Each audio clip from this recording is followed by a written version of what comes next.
네, 서울 동대문을 출신 장경태 의원입니다. 부총리님 질문 드리겠습니다. 부총리님, 대통령은 헌법 위에 있습니까? 당연히 아래에 있죠? 네. 대통령, 법원, 국회도 헌법 아래에 있습니다.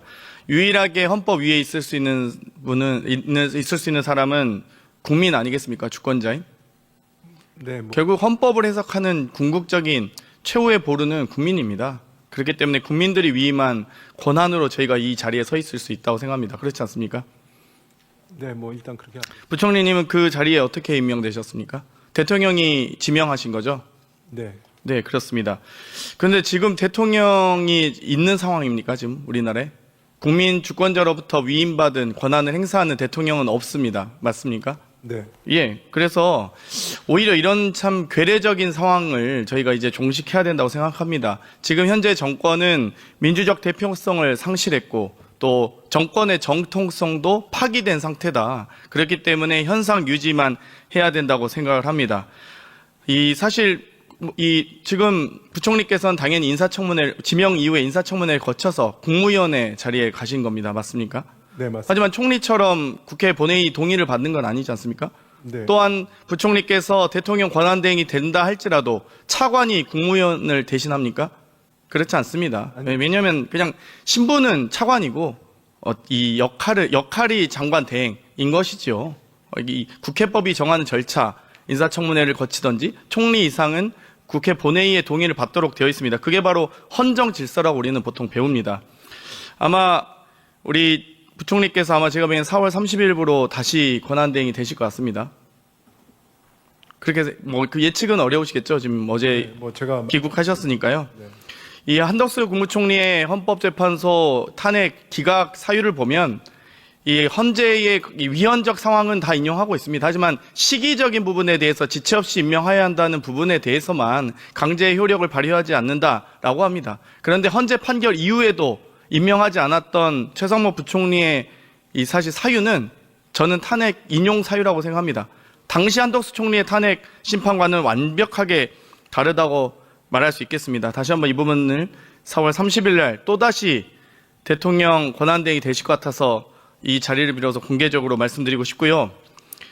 방금 존경하는 조배수 의원님께서 검찰 특활비, 특경비에 대해서 내 돈 내수다라는 얘기를 하셨습니다. 현재도 수사비 1267억이 있습니다. 저는 법사위의 예결소위 위원장으로서 검찰의 특활비, 특경비 심사를 했습니다. 결산 심사 당시에도 내역을 달라라고 했고 국정감사 당시에도 달라고 했고 예산심의 당시에도 달라고 했지만 아무런 내역을 받지 못했습니다. 그런데 내 돈 내수다라는 근거 없는 허무맹랑한 특활비 없다고 해서 수사 못한다라는 허무맹랑한 말씀에 대해서 지적하지 않을 수 없고요. 수사비는 더 큰 1267억이나 편성되어 있다. 그리고 그 수사비 내역은 단 한 푼도 손대지 않았다는 것 말씀드리고 싶고요. 집행 내역은 받아본 적이 없습니다. 그렇기 때문에 이 부분 한 번 더 지적하고 싶습니다. 부총리님 6월 24일 날 갤럭시 핸드폰 Z 폴드 5 쓰시다가 12월 7일 날 내란 이후에 핸드폰 바꾸셨습니다. 안가 4인방, 김주현 민정수석, 박성재 법무부 장관, 이상민 행안부 장관, 이완규 법제처장 4명이 모여서 12월 4일 날 한가하게 연말 가기 전에 얼굴이나 보려고 했답니다. 안가에서 그런 부적절한 처신을 하는 것도 공직자로서 문제가 있는데요. 이상민 행안부 장관은 왜 안 바꿨나 했더니 비아폰 사용했다고 합니다. 그런데 12월 7일 날 S24 울트라에서 Z 폴드 6로 바꾸셨어요. 핸드폰이 고장나서 바꾸셨다고 하셨죠? 네, 사무실에 있습니다. 예.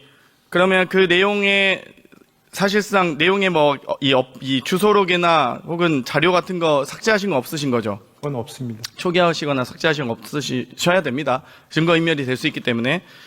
근데 사실 일반적으로 이 사양을 보통 바꿀 때는 좋은 성능의 핸드폰을 바꿉니다. 그런데 S24 울트라가 폴드 6보다 더 좋은 건 아시나요?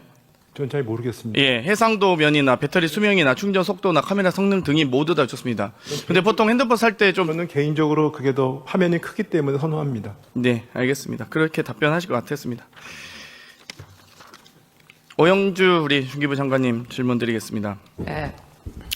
산자위에서 그 비공개 간담회 관련된 존경하는 우리 김동완 의원님 질의 받으셨었죠.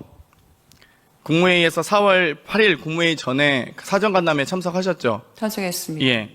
그때 몇 분 전 간담회에 참석하셨습니까? 굉장히 짧은 시간이었던 걸 기억. 그렇겠죠. 네. 그때 인사혁신처장과 이완규 법제처장 참석했습니까? 그 부분은 제가 솔직하게 기억이 잘 나지 않습니다. 네. 지금 이 4월 8일 날 헌법재판관 지명 관련된 사전 간담회 얘긴데요. 저희 법사위에서 많이 다뤘는데 7일 날 오전에 지명 통보받고 인사 관련 자료를 오후에 제출했다고 합니다. 그런데 24시간도 검증을 어디서 했는지 모르겠는데 24시간도 안 돼서 국무회의 사전 간담회 때 얘기하고 이 헌법재판관 지명을 발표하는데 이때 개최 통보 기간, 사전 간담회 통보 기간을 법제처까지 포함해서 합니다. 보통 인사할 때는 해당 당사자는 당연히 회피해야 되는 거 아닌가요? 장관님 어떻게 생각하십니까? 제가 답변 드릴 의견은 아닌 것 같습니다. 당연히 그러면 참석해서 본인과 인사와 관련된 얘기를 충분히 해도 된다라고 생각하시는 거죠?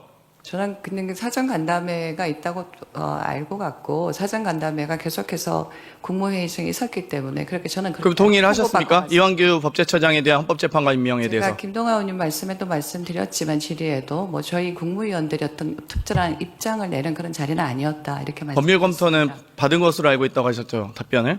아니요, 그건 계속 그렇게 물으셔서 제가 뭐 그러지 않으셨겠느냐 이렇게 말씀드렸었습니다. 지금 법무감사 담당관실에 따르면 법무법인 등의 법적 검토 의뢰는 사실 없다고 합니다. 한덕수 총리께서 이완규 함상훈 헌법재판관 지명 관련돼서 법률 검토 안 받고 그냥 임의로 월요일 날 지명 통보하고 사전 간담회 하고 그리고 바로 발표한 겁니다. 24시간도 안 돼서 이렇게 졸속으로 헌법재판관 임명하는 경우가 어디 있습니까? 그런데 장관님께 제가 그걸 본인이 잘못했다 이렇게 얘기하고 싶진 않지만 여기에 대해서 국무위원으로서 여기 계신 분들도 다 책임감을 느끼셔야 된다는 차원에서 환기시켜 드리고 싶습니다. 국토부 장관님. 네. 나오셨죠? 네. 국토부 장관입니다. 예. 간첩을 영어로 하면 뭡니까? 스파이라고 하지 않습니까? 그렇죠. 근데 대한민국의 국가 안보와 관련된 사안을 미국에 떠넘기면 어떻게 됩니까? 그 사람 간첩입니까? 스파이입니까? 산업과 관련된 건 산업스파이법 적용받겠죠. 근데 형법상 간첩죄 적용은 안 받겠죠. 굳이 국토부 장관이 답변을 그렇겠습니다. 네. 그러면 지금 이번에 2월 28일에 구글이 1대 5천의 고정밀 지도 데이터 반출을 요청한 적 있습니까? 네. 반출해서 지금 관계부처 간에 심도 있게 검토를 구글이 신청 자격이 있나요? 일종의 민원인 입장에서 정보공개법상 대상자가 특정되지 않으면 내국인을 대상으로 하지 외국인은 대상이 아닙니다. 알지 않습니까? 법률검토 받으셨을 거 아니에요? 그건 아니고요. 저희가 알기로는 저희 이제 공간정보관리법이라고 있습니다. 이 공간정보관리법상 기본 측량 성과를 국외 반출을 하고자 하는 자가 신청할 수 있도록 되어 있고 이 신청을 받으면 국토부 장관이 그렇죠. 협의체를 구성해서 그렇죠. 그 말씀하실 것 같았습니다. 지금 구글의 몇 대 몇 지도 지금 제공되고 있습니까? 25,000문의 그렇죠. 지도가 지금 기본적으로 지도 3월 24일 날 국무조정실에서 한덕수 대행이 복귀 후에 국토부에 지도 반출 관련 보고 요청했죠. 국토부에. 정확히 제가 3월 24일 날짜 특정해서 지금 질문 드리고 있는 겁니다. 한덕수 총리님 복귀와 관계없이 3월 24일은 맞습니까? 날짜는 제가 정확하게 모르겠습니다. 확인해서 예. 제출해 주시겠습니까? 제출 확인하십시오. 예, 확인 제출할 가능합니다. 수 이건. 있습니다. 예. 국회에서 지도 반출은 국가안보 등의 이유로 절대 하지 말고 지적하는 경우도 있었고 다음 정부에서 유보하라라는 징에 있었습니다. 그런데 4월 25일 날 국무조정실에서 국토부에 지도 반출 관련 NSC 차주에 다시 개최할 것을 지시한 적 있습니까? NSC 개최를 국토부에 지시하지는 않고요. 당연하죠. NSC 보고할 걸 지시했겠죠. NSC가 개최되니 국토부가 주무부처 입장에 와서 보고를 해달라는 이야기는 고정밀 지도 데이터 반출이 얼마나 중요한 사안인지 어떤 심의위원회를 거쳐야 되는지 잠깐 답변해 주시겠습니까? 고정밀 지도에는 일단 국가 주요 안보 시설과 또 주요 시설의 좌표, 소위 말하면 동경 몇 도, 북위 몇 도라는 좌표가 그래서 국외 반출 협의회 의견 받아야 되죠. 그렇습니다. 그 절차를 국토부 장관님 어떤 의견 내셨습니까? 그 절차를 성실하게 진행하고 국외 반출 협의회에서 구글 지도에 1대 5천 분의 1. 예, 논의 중에 있고요. 다들 그 그러니까 입장이 어떠시냐고요? 국익을 생각해서 신중하게 검토하려고 벨기에와 우크라이나에서 문제 되지 않았습니까? 지도 지금 어떤 지도 쓰세요 혹시? 어플에 지도 깔려 계시죠? 내비게이션 운전하시죠? 저는 네이버 지도를 주로 저도 네이버 지도 씁니다. 근데 네이버 지도에는 공항이나 이런 주요 군사 시설 다 이 뿌옇게 흐려져 있습니다. 근데 구글에서 위성 지도로 보셨어요? 상당히 자세하게 나옵니다. 구글 지도는 제가 잘 한번 안 써서 보십시오. 주무부처 장관이고 국토지리정보원 저도 가봤는데 거기서 아주 상세하게 예, 이 근데 국가 안보와 관련돼서 국토지리가 얼마나 중요한지 배우지 않습니까? 저희가 지금 정문에서 어떤 알겠습니다. 결론도 내지 않고 성실하게 법적 그럼- 절차에 따라서 검토를 예, 검토 잘 하시기 바랍니다. 지금 반출 불허 의견이 지금 11개 부처에서 지금 여러 의견이 있는데 산자부 빼고는 없는 것 같은데 아무튼 국토부는 의견 아직 좀 내시지 않겠어요? 저희는 주무부처이기 때문에 알겠습니다. 곽기부 장관님. 신중하게 지금 검토. 알겠습니다. 곽기부 장관님 지금 협의체 일원이신데 지금 구글의 데이터 고정밀 지도 데이터 제공하실 생각에 대해서 어떻게 생각하십니까? 이 일전에 NSC에서 이 문제를 논해서 본부처적으로 좀 대응하고 있습니다. 그러니까 입장이 어떠시냐고요? 곽기부. 저는 좀 유보하고 있습니다. 예. 외교부 장관님. 외교부는 그 문제에 대해서 직접적으로 논평할 입장은 없고요. 각 본부처 협의회 논의 과정을 지켜보고 있습니다. 국외 반출 시 가져올 국가안보 우려 해소 전까지는 신중해야 된다라는 의견 내지 않으셨어요? 외교부가? 기본적으로 그렇습니다. 당연히 신중해야죠. 왜냐하면 어떻게 보안 자료를 지킬지, 보안 지침을 지켜줄지 구글이 모르지 않습니까? 저희가. 압수수색 하실 수 있으세요? 구글을? 대한민국 정부가? 네이버나 닿으면 되겠죠. 구글 못 하시잖아요. 그러니까 벨기에에서도 소송까지 간 거 아닙니까? 행자부 장관 대리인분께서 네, 기재실. 행자부 의견 어떠세요? 제가 거기에 대해서 아는 바가 없어서. 답변하신 대로 저도 알고 물어보는 거니까요. 행안부 입장을 그냥 얘기하시면 됩니다. NSC에서 얘기하신 내용이 있잖아요. 제가 이렇게 국가적인 사안인데 모르실 리는 없잖아요. 그러면 대리로 오시면 안 되죠. 예, 죄송합니다. 제가 거기에 대해서 들은 바가 없습니다. 아예 없으세요? 네. 알겠습니다. 산자부 장관님. 네. 어떤 입장이십니까? 고정밀 지도 데이터 외국 기업에 제출해야 됩니다. 저희는 산업계에서 지금 자율주행 자동차, 그다음에 자율운행, 운항 선박 같은 그런 산업계에서 이 위치 기반 서비스 관련해 가지고 좀 더 자율적으로 우리 제도가 만들어지기를 원하고 있습니다. 그래서 지금 말씀하신 그런 안보 문제가 있는 경우에는 그 안보 우려를 다룰 수 있는 기술적인 문제를 풀고 그다음에 지금 전 세계 80개국 언어로 지금 제공이 되고 있는 그 구글 맵에 우리나라도 그게 서비스가 될 수 있기를 지금 바라고 있습니다. 벨기에가 2018년에 벨기에 국방부가 구글의 주요 군사시설 위성 사진을 가림 처리해달라 요구했다가 안 돼가지고 소송까지 가지 않았습니까? 알고 계시죠? 네, 네, 미국 USTR에 거기 지적사항으로 나와서 지금 산자부가 지금 고민하는 거 아니겠습니까? 매년 그게 지금 지적이 되고 있는데 말씀드린 것처럼 지금 우리나라에도 자율주행 자동차들의 지금 성능이 계속 개선이 돼야 되고 지금 자율운항 선박부터 많은 모빌리티에서 자율운항 서비스 알겠습니다. 강화가 되면서 저희 산업계 요구가 많이 있습니다. 산자부 입장은 그럴 수 있다고 생각합니다만, 그래서 협의체가 필요한 거 아니겠습니까? 그래서 국무회의가 있는 거죠. 각 부처는 부처를 대표해서 대변하시는 거죠. 그 논리들은 저는 산자부는 그럴 수 있다. 55, 100보 양보해서 하더라도 다른 국무위원께서는 저는 그러시진 않으셨으면 좋겠습니다. 부총리님. 지금 한국마사회의 김혜선 전 의원이 회장에 임명될 거란 소문이 파다합니다. 공공기관 임명에 대해서 제가 다시 한번 말씀드리지만 최소한의 권한 행사만 하셔야 된다. 이분들도 다 문제가 될 겁니다. 아무도 위임받지 않은 그 권한을 뭔데 지금 이 대통령 권한대행이 혹은 부총리께서 이렇게 공훈위법에 의해서 하시겠지만 여기에 대해서 최소한으로 해야 됨에도 불구하고 지금 공훈이 진행되고 있고 실제 98건의 공공기관 인사가 지금 진행되고 있습니다. 이 부분에 대해서 저는 나중에 다 법적 책임을 져야 된다고 보는데요.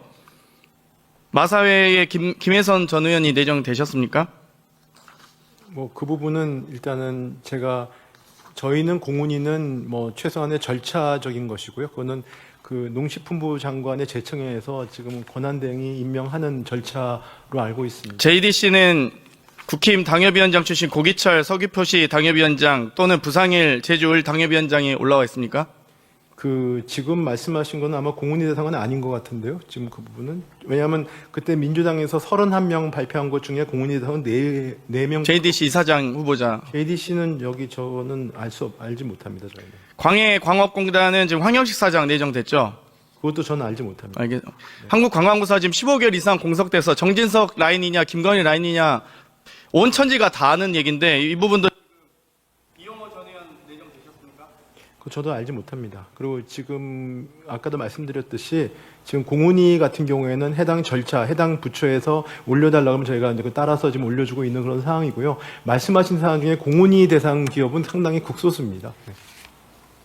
공문이 대상이 심의와 의결이 대상이 제한적일지라도 어찌됐건 기재부 장관이 임명하거나 혹은 심의를 통해서 중부부처 장관이 임명하는 자리들이 꽤나 지금 모집 공고가 올라와 있습니다. 이 부분은 제한적으로 이루어져야 된다고 생각하고요. 4월 30일 날 대행이 되시면 부디 헌정질서 회복을 위하는 마음으로 중지시켜 주셨으면 좋겠습니다. 공개적으로 부탁드리겠습니다. 네, 유념하겠습니다.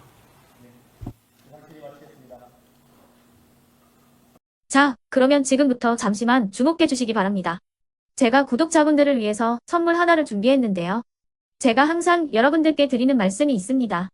뉴스만 평소에 잘 챙겨보셔도 돈이 되고 돈을 벌 수 있다라고 말씀을 드렸는데요.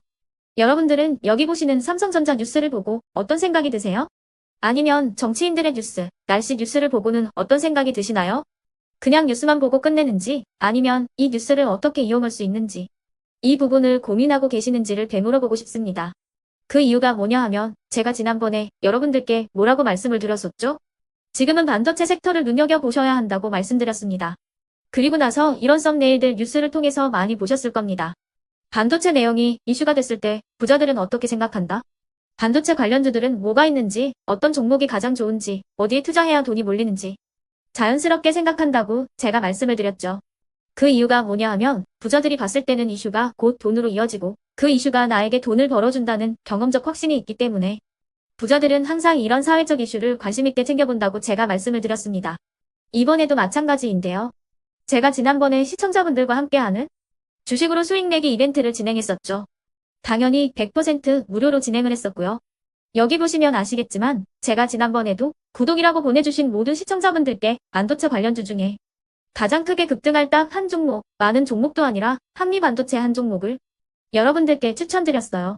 그러면서 여기 나와 있는 대로 정확히 얼마에 매수해야 하는지, 그리고 수익률이 어느 정도 나왔을 때 팔아야 하는지를 이런 부분들까지 여러분들에게 정확히 알려드렸었는데 지금 실제로 어떻게 되었다? 오른쪽을 보시면 아시겠지만 제가 지난번 문자 발송으로 이 한미반도체를 소개해드리고 나서 실제로 이렇게 5배 이상 어마무시한 상승이 나왔습니다.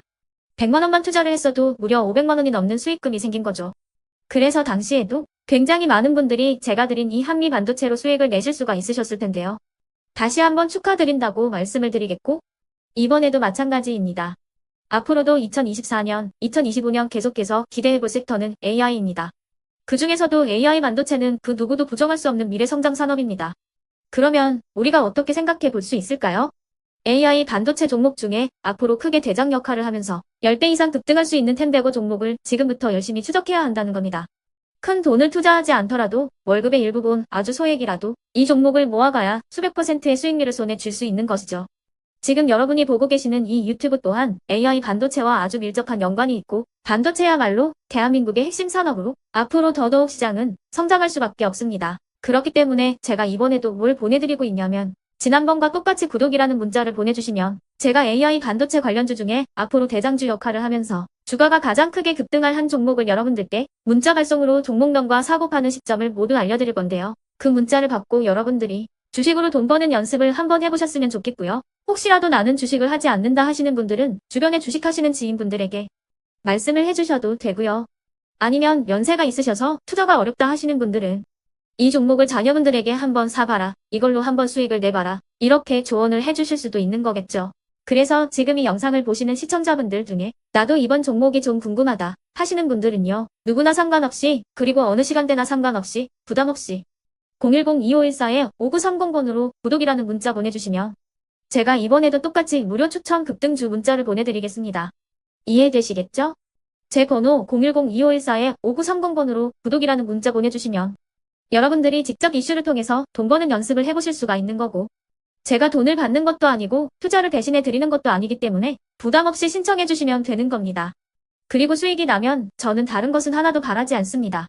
제 채널에 구독, 좋아요 한 번씩만 눌러주시라 이렇게 다시 한번 말씀을 드리겠습니다.